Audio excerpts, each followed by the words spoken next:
เดี๋ยวพี่น้องเขากิน bread look at the bread everyone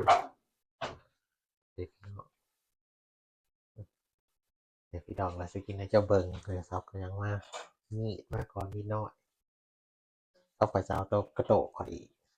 กระโตกข่อยมี honey นำ this is my tray has honey on it going to put the honey inside the bread เอาตัวได้อีก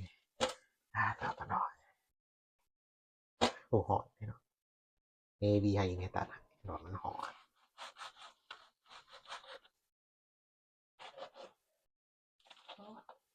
ชิ้น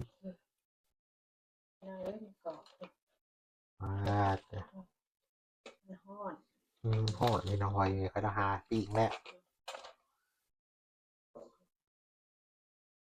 ได้เบิ่งพี่น้องในมัน the inside of the bread ไข่จะเบิ่ง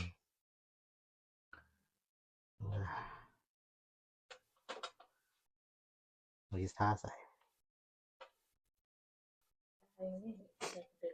เอาหลอดกินนั่นอะไรคือกัน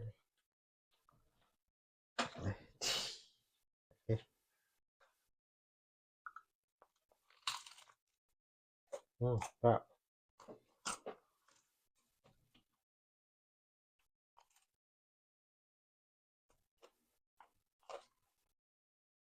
รอดเนาะก็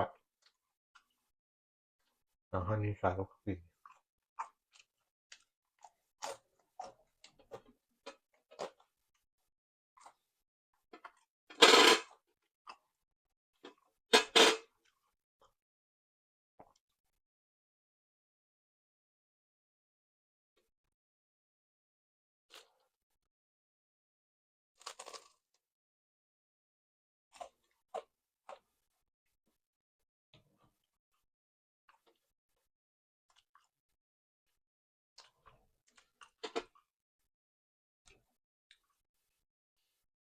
แล้วบางคนก็ใส่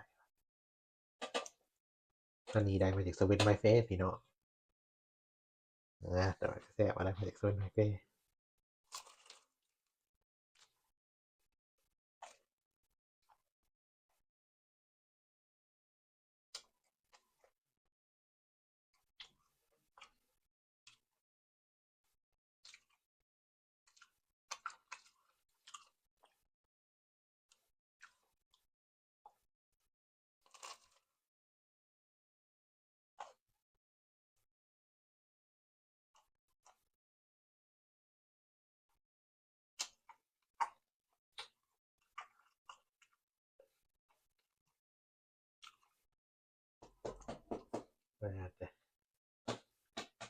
จริงว่าเสียง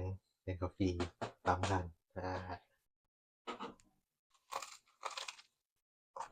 มันเกาะปานนั้นพี่น้อง